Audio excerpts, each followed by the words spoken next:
I never imagined a traffic cone and a petty neighbor could ignite a battle intense enough to bring NASCAR right to my doorstep. But that's exactly what happened. One morning, coffee mug in hand, I stepped out the front door, ready for work, only to find a glaring orange construction cone planted squarely in my driveway.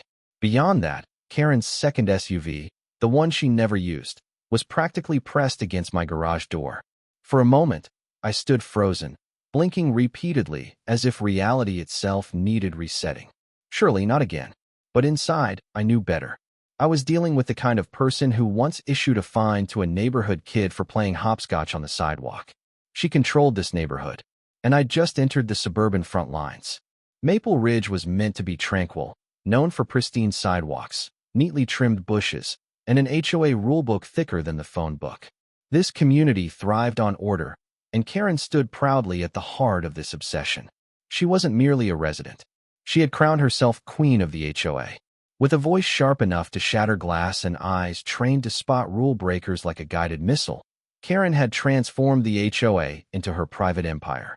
Some labeled her meticulous, others called her a nightmare wielding a clipboard.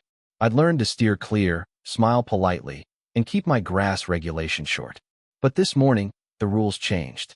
Approaching her SUV, I knocked on the window, but naturally, it was empty.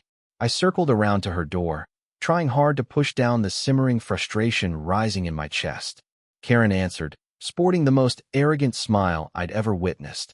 Clearly, she'd planned this moment. When I politely asked her to move her car, she responded, and I quote, "As per HOA subsection 4A2, temporary vehicle displacement for neighborhood events is permitted." There was no event. There was no justification. There was only Karen. She leaned casually against the door frame, arms folded, daring me to respond. I wanted to shout. Instead, I repeated my request, more firmly this time. Without a word, she shut the door in my face. Just like that, I was late for work. Again, it wasn't the first time she'd pulled this stunt, but it was the first time I'd noticed that sinister gleam in her eyes. This wasn't about parking, it was about power. My driveway was now a pawn in Karen's twisted HOA game. Later, sitting in my Uber, blood still boiling, I realized something had to give. This had escalated beyond neighborly bickering. Karen had just declared war, and she had no idea who she was dealing with. The worst part wasn't her blocking my driveway. It was having no support. At the next HOA meeting, I tried bringing up the issue, hoping someone would stand by me. But as soon as I said her name, silence fell. Eyes nervously glanced downward. An elderly man faked a coughing fit until I moved on to another topic. Karen had them wrapped around her perfectly polished finger. She'd ruled for years, and those brave enough to challenge her paid dearly. Like one neighbor whose backyard swing got labeled unsafe and forcibly dismantled, or another fined for planting daisies not included on the HOA's official floral list. People didn't simply dislike Karen, they feared her. I attempted minor countermeasures. Painting bright yellow lines along my driveway edges clearly marked my property boundary. Karen called it graffiti. I installed a security camera pointed directly at my driveway. She lodged a noise complaint, citing its motion alert beep. I even put up a simple private driveway, do not block sign. The next morning, it was mysteriously bent in half. Finally, I called the city to report consistent driveway obstruction. They asked for proof. I sent screenshots. Karen showed up armed with printed bylaws and twisted my story, accusing me of violating her freedoms. The city retreated. It dawned on me then that I wasn't dealing with just an annoying neighbor. I faced a master manipulator, weaponizing HOA rules as if they were the U.S. Constitution. Every loophole I found was already sealed by her meticulous fine print. Karen was playing chess, and I'd been naively following rules she herself had crafted. I realized a drastic change was necessary. Soon afterward, I arrived home to find my driveway entirely blocked, not by her car, but by garbage bins. Not hers. Mine. They'd been deliberately dragged and stacked, preventing access completely. Instantly, I knew the culprit. Checking my camera footage, there was Karen at exactly 7:12 a.m., wearing gloves and maneuvering the bins like some bizarre garbage ninja. I submitted the video to the HOA, but they called her intent unclear. Unclear? She practically choreographed it. But the true breaking point happened 2 days later, on a Saturday morning. I had an early client appointment across the city. Stepping outside with coffee in hand, keys ready, I felt pretty good. And then I saw it. A huge party tent, set up right on my driveway, complete with streamers, balloons, foldable chairs, and even a freaking cotton candy maker. Karen stood proudly beneath it, grinning as local kids chased each other around my garage. I stared, stunned. "This is a community block event," she cheerfully announced. HOA approved. On my driveway. Without my consent. I called the cops. They did nothing. I reached out to City Hall. They sent me back to HOA rules. I was stuck in suburban red tape hell, and Karen knew exactly how to win. No matter how absurd she acted, she always had the correct paperwork, the right language, the perfect rule to shield herself. That afternoon, while surrounded by lemonade stands and piñatas invading my own yard, I knew battling her at her own game was pointless. I had to think bigger, sharper, wilder. Karen might have memorized the HOA handbook, but I had one advantage: knowing how to turn petty conflicts into public entertainment. She claimed my driveway. Now I'd take over the entire street. And the best part? She wouldn't have a clue until the engines roared. Karen had tasted victory, and now she was intoxicated by it. After the block party disaster, she paraded around Maple Ridge as if she'd been crowned queen. Her morning strolls took on a self-important strut, each step radiating superiority. Soon, unnecessary HOA notices started popping up on our neighborhood board, clearly aimed at me. One notice addressed unauthorized vehicle add-ons, including a stock photo of a car with roof racks, exactly like mine. Another criticized excessively bright outdoor lights, obviously referencing the motion-sensing lamps I installed following her last move. It wasn't just about the driveway anymore. Karen had launched an all-out assault, arming herself with laminated HOA guidelines and passive-aggressive reminders. Each day brought fresh annoyances. I was fined for leaving trash bins out after 6 p.m., even though I'd placed them curbside 2 minutes before the cutoff. A warning arrived for uneven hedge trimming, according to her ridiculous aesthetic harmony rule. She even complained about the shade of blue on my front door, not an approved color, apparently, even though it had been the same shade for 3 years. Karen weaponized every obscure regulation to torment me. This wasn't about rules, it was about dominance. She craved control over the entire neighborhood, and I had become her primary target. Initially, I tried subtle retaliation. I threw a barbecue on my backyard deck, ensured all permits and noise levels were perfectly in check, invited neighbors, and kept things chill. Naturally, Karen appeared with a noise meter, insisting my music exceeded the limit by 3 decibels. I calmly showed her my permit and saw her eye twitch with irritation. She stormed away but predictably returned with more tactics. The following morning, she fined me for unauthorized signage, a handwritten chalkboard simply saying barbecue this way. That's how petty she had become. She wasn't following HOA guidelines. She'd become the guidelines. Then came the paint incident. Frustrated with her intrusions, I marked the boundary of my driveway with a thin, temporary yellow line. Nothing flashy, just clearly marking where my property started and ended. It wasn't even permanent paint. It would vanish in weeks. 2 days later, an HOA violation notice arrived, citing unsightly alterations. It came with a fine and a stern warning. I appealed, mentioning the paint's temporary nature and safety purposes. Of course, Karen chaired the appeal committee. My appeal was denied within 5 minutes. She smiled throughout, sipping water as if she judged a bake-off instead of imposing a financial punishment. Her tactics shifted from irritating to full-blown sabotage. My security camera caught her sliding a trash bin in front of my mailbox one morning, blocking mail delivery. Another day, she stood in front of my car as I backed out, pretending to conduct an inspection, clipboard in hand, wearing a bright safety vest. I honked. She stayed put. I had to wait 10 minutes before she moved aside, sarcastically waving and smiling in a way that made my blood boil. Yet, I stayed composed. On the surface, I remained calm, never yelled, never cursed, never allowed her the joy of seeing me lose control. But internally, I burned with anger. It wasn't only her constant harassment. It was the unfairness of the entire situation. No one else challenged her. Everyone else quietly accepted their fines, trimmed their yards, and nodded obediently during HOA meetings. I was the sole resistor, and because of that, a bullseye was on my back. But I wouldn't back down. If anything, the harder she pushed, the more resolute I got. The breaking point arrived when I got cited for unauthorized vehicle parking. This time, it wasn't even my car, it belonged to my buddy. He came over for dinner, parked less than 2 hours, then left. By morning, there was a glaring pink notice taped to my front door, peeling paint off as I removed it. The notice stated non-resident vehicles needed advanced written consent to park on Maple Ridge streets. I went through the HOA handbook twice. No such rule existed. I highlighted this omission and handed it to the committee. They claimed it was a recent emergency update published online. The timestamp? 15 minutes after the pink notice appeared. That's when I realized Karen wasn't enforcing rules. She was inventing them on the spot. The HOA was a smokescreen. She'd turned it into her own dictatorship. If she disliked you, she'd rewrite the rules. If you pushed back, she'd drown you in paperwork. My driveway had become her favorite target, but her control spread far beyond. Parking, decorations, noise, even holiday lights, all under her thumb. And neighbors let it happen. They were scared, indifferent, or just too worn out to fight. But not me. I began investigating deeply, spending late nights studying zoning laws, municipal regulations, and homeowner rights. I found online forums filled with horror stories about HOA dictatorships. I even stumbled onto a legal blog devoted entirely to HOA abuses, which seemed absurd until I read the stories.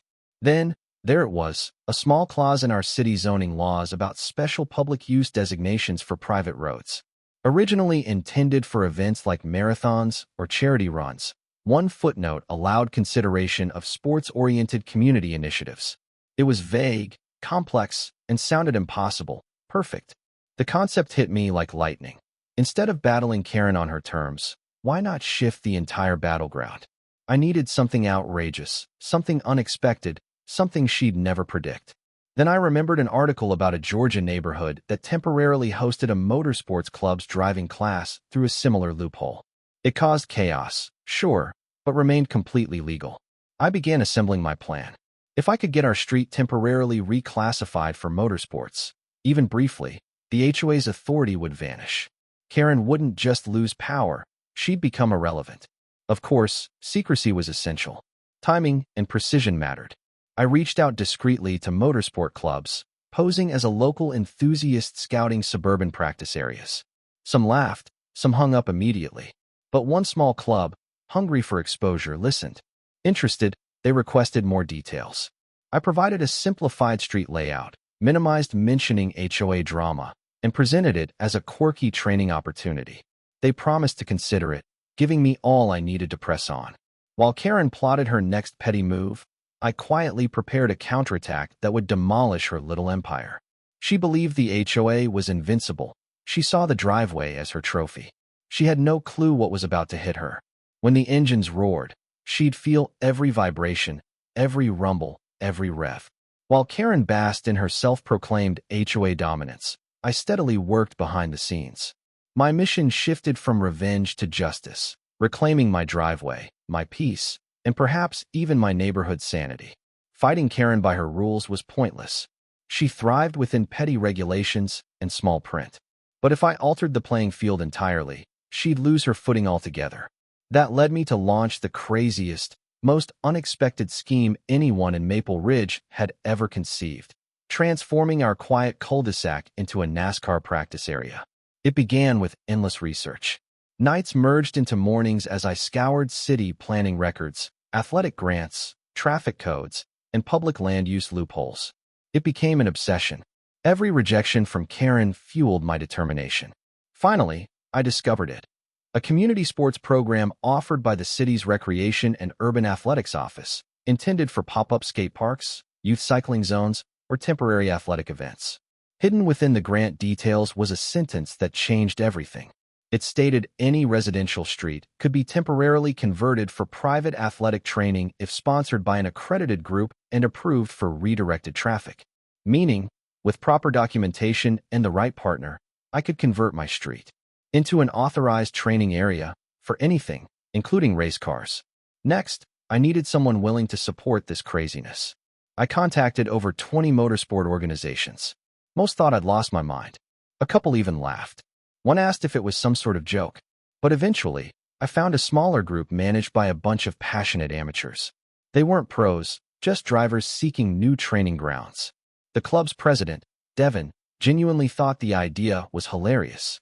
When I explained how the HOA had practically turned my driveway into a battleground and I planned retaliation with loud engines, he said, "That might be the most suburban revenge idea I've ever heard."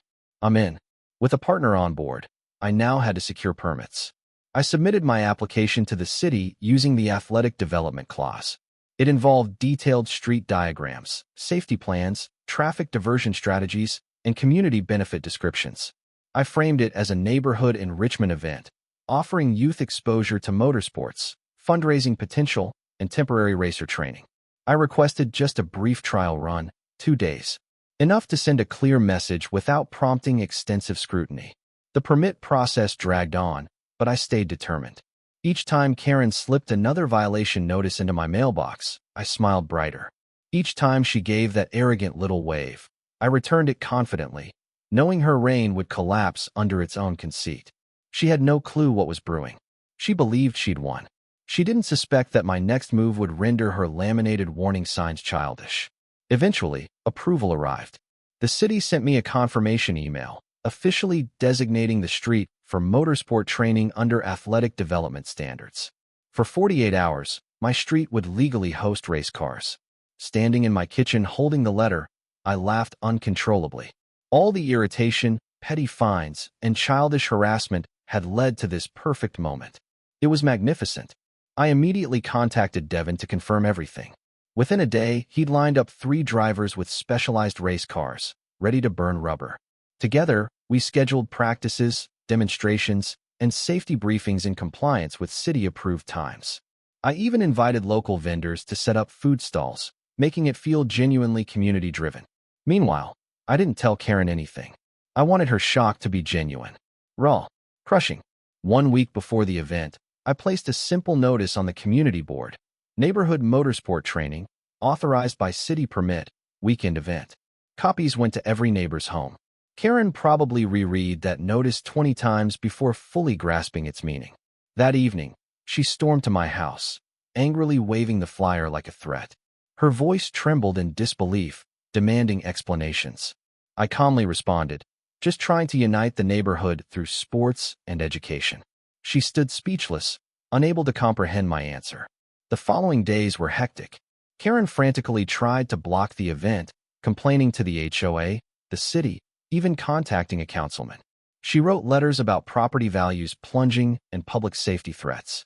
She insisted the noise would disturb local wildlife, particularly her ornamental fish pond. But it was already set. Every approval secured, every safety measure addressed. She couldn't halt it. And that realization stung her more painfully than any violation notice she'd ever given. Karen desperately attempted to rally neighbors against me, knocking door to door warning them of the supposed dangers. Most residents politely smiled and closed their doors. A few, exhausted by her domineering ways, openly told her they were eager for the event. One neighbor even offered lawn chairs and lemonade sales. Slowly, sentiment shifted. People began recognizing Karen for who she truly was, a clipboard-wielding bully with a superiority complex. The evening before, I stood outside observing the silent street that had become our ridiculous war zone. It seemed calm, almost too calm. But by morning, it would erupt with engine roars, burning rubber, and cheering neighbors. Karen would awaken powerless, her HOA authority nullified by the same rules she championed, not through disputes or protests, but through officially sanctioned horsepower. I didn't sleep that night. I didn't need sleep. Instead, I lay awake, heart racing, envisioning her face when the first car engine roared. Her disbelief, her panic, her rage, all of it. After months trapped inside her maze of strict rules, I had finally discovered a way out. And that exit was noisy, extremely noisy. The morning of the big event arrived with an eerie calm. Clear skies, blazing sun, and the air thick with anticipation. My street, normally silent on a Saturday morning, was utterly transformed. Roadblocks sat at each end, orange cones lined the curbs, and volunteers wearing bright safety vests waited eagerly with clipboards and radios. 3 sleek race cars had already arrived, their flashy paint glistening in the morning sun, engines softly purring like predators waiting to strike. A big white banner hung between two streetlights reading, Maple Ridge Motorsports Practice Zone, Authorized Event. It was wonderfully ridiculous. Just as the drivers started to warm up their engines, the door across the street slammed open. Karen stepped out onto her porch, dressed in a pink floral robe, clutching a steaming cup of tea. She stood frozen, wide-eyed, as though someone had replaced her meticulously organized suburban paradise with an action film set. For a moment, she didn't budge. Slowly, it dawned on her. This was actually happening. Her tidy, rule-bound neighborhood had become a thrill-seeker's playground. She stormed down the steps like a commander headed for battle, robe billowing behind her, tea sloshing angrily with each step. The engines began roaring louder. The first driver, a tall guy named Mason flashing a daring grin, gave the crew a thumbs up and pulled onto the street. The sound was instant and deafening, rattling windows and shaking the wind chimes Karen had so precisely hung. She winced. Her mouth moved, but nothing audible came out. The car shot forward, tires squealing, engine growling like an animal unleashed. Its echo bounced through the neighborhood, prompting cheers from kids watching from lawn chairs. Karen spun toward me, her face already red with fury. She jabbed a shaking finger and shouted something drowned out by the engine noise. I smiled and waved. She spun on her heel and stormed inside, disappearing like a volcano about to erupt. Meanwhile, two other cars rolled out, one vibrant blue, another matte black with chrome finishes. The drivers nodded to each other, taking position. The next run started, instantly turning the street into a scene of controlled mayhem. To an outsider, it seemed like chaos, but every detail had been carefully planned. The motorsport club brought their own safety team. Volunteers were stationed at every corner. Radios buzzed with updates. No car exceeded safety zone speed limits near homes. Loud, yes, but perfectly organized. And most importantly, completely legal. All permits were approved. Each step followed city guidelines. Karen could scream, threaten, even call the cops, but nothing she did could stop this. Of course, that didn't keep her from trying. About 20 minutes into the event, a patrol car slowly rolled onto the street.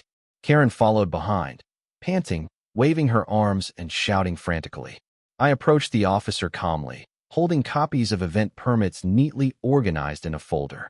Karen shouted over me, claiming the whole thing was dangerous, reckless, and totally ruined suburban peace. The officer glanced between us, sighed, and carefully checked the documents I'd given him. After reviewing them, he nodded, returned them, and said, "You're all good here. Looks like everything's in order." Karen's face dropped. Her mouth opened, then shut again. She appeared like a computer encountering a glitch it couldn't resolve.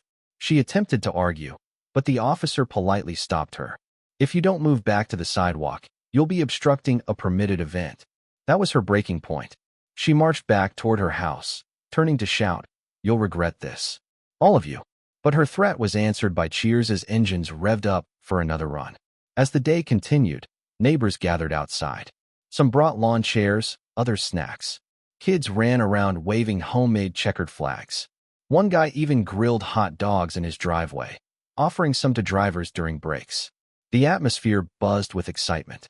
It didn't feel like rebellion. It felt like a celebration, something unimaginable in our neighborhood. People who rarely interacted were now laughing, clapping, and bonding over the delightful absurdity. And at its heart was me, the guy who finally managed to take Karen down without breaking a single rule. As the sun dipped low, casting golden light across the street, Karen made one last desperate attempt. She stormed out holding a large cardboard sign with thick red letters, "Stop the noise." She stood defiantly in the middle of the road, holding it high like a protest leader. For a moment, everything paused. One driver killed his engine and stepped out calmly, approaching Karen carefully, politely asking her to move aside for safety reasons. She declined. He shrugged, then signaled the pit crew. They wheeled out a small powered cart and gently drove it forward, nudging her aside. That's when it unfolded. Karen, in a burst of theatrical anger, staged a fall. It was the slowest, most obvious tumble I'd ever witnessed. She tossed herself backward, like a basketball player faking a foul, landing softly on the grass near the sidewalk. Immediately, she started shrieking, a loud, exaggerated cry as if she'd been flattened by a bus. Smartphones appeared. People began recording. One neighbor murmured, "Is she serious right now?" The whole thing was absurd. Within an hour, the video had already surfaced online. Karen, sprawled in her robe, shrieking skyward with a race car idling behind her, instantly turned into a meme. By sunset, local Facebook groups were buzzing. News crews arrived for interviews. One reporter asked if the event was a protest against HOA power abuse. I calmly replied, "It's just a community sporting event. Nothing more." Yet the smile on my face revealed everything. Karen had lost her grip. She wasn't intimidating anymore. She was a joke. The sweetest part? Everything we'd done was entirely legal. The HOA, embarrassed by the viral footage and Karen's meltdown, scheduled an emergency meeting for that night. I didn't even bother attending. The recording of her fake fall, numerous neighbor complaints about her conduct, and the shattered community trust sealed her fate. Karen was removed from her position as HOA president. Not suspended, removed.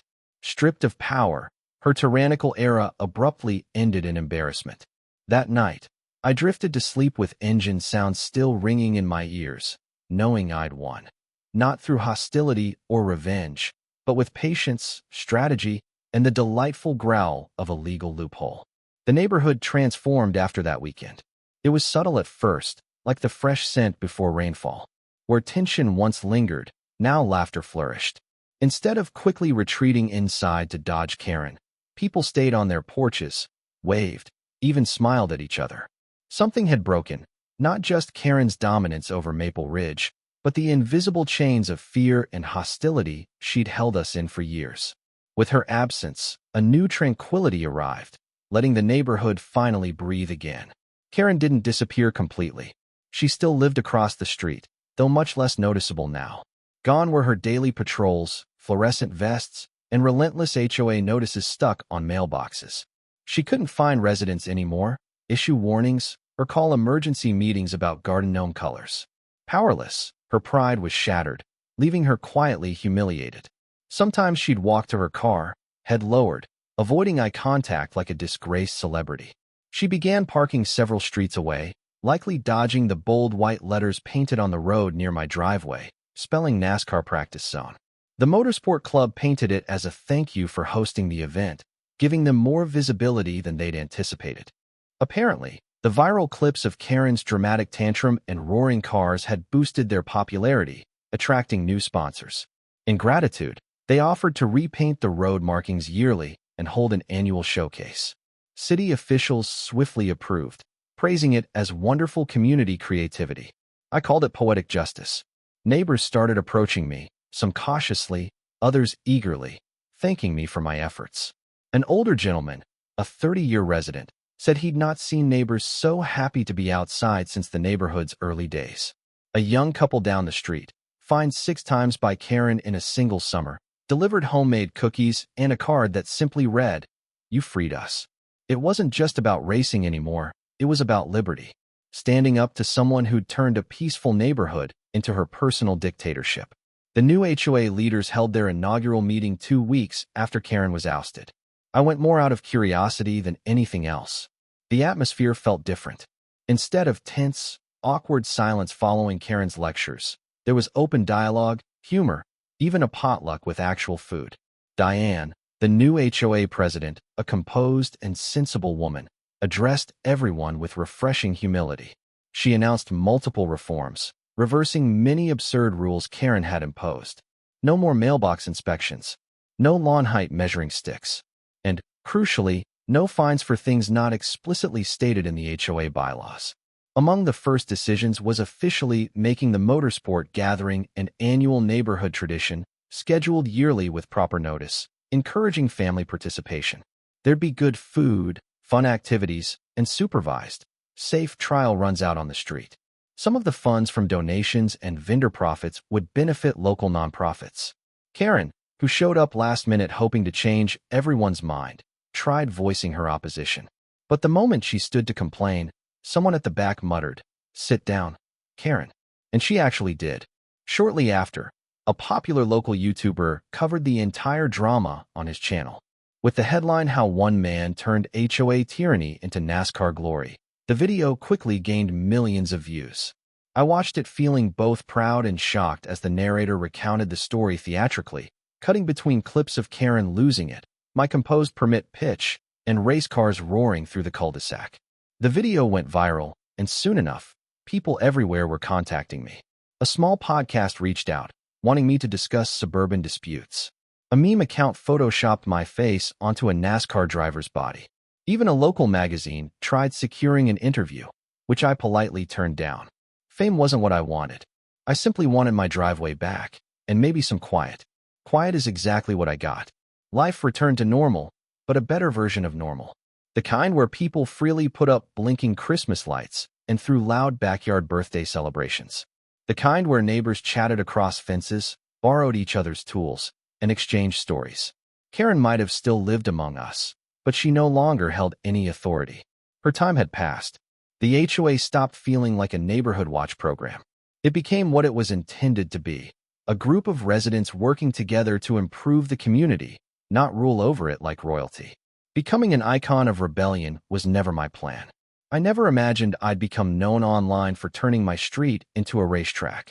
But if reclaiming our community meant ending one woman's small-minded control, it was completely worth it. Now, I still grin whenever I step outside and see the painted words on the pavement. They remind me that sometimes the best response to chaos is even crazier chaos. Sometimes absurdity is the best weapon against absurdity. When you do it right, when you stay within boundaries but use the brightest crayons, you don't just win. You inspire others to pick up crayons, too. One afternoon, a few weeks after everything settled down, I noticed Karen walking down our street, carefully stepping around the painted letters on the pavement. She paused briefly when she noticed me. For a second, I thought she'd speak, apologize, argue, or yell. Instead, she offered me a tight, slightly bitter smile, looked away, and continued walking. I remained quiet. I just leaned against my porch railing, drinking my coffee, watching the former HOA queen walk past her old domain, now reduced to a regular neighbor. Powerless, silent, forgotten. Just when I figured the story was finally over, Diane, the newly elected HOA president, knocked at my door the following week with an interesting proposal.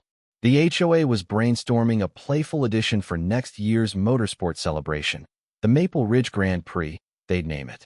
It'd be family-oriented and cheerful, mixing actual car practice runs with kid-friendly soapbox races and playful adult tricycle contests. She asked if I'd help put it together. Laughing, I said I'd consider it, then shut my door with a smile.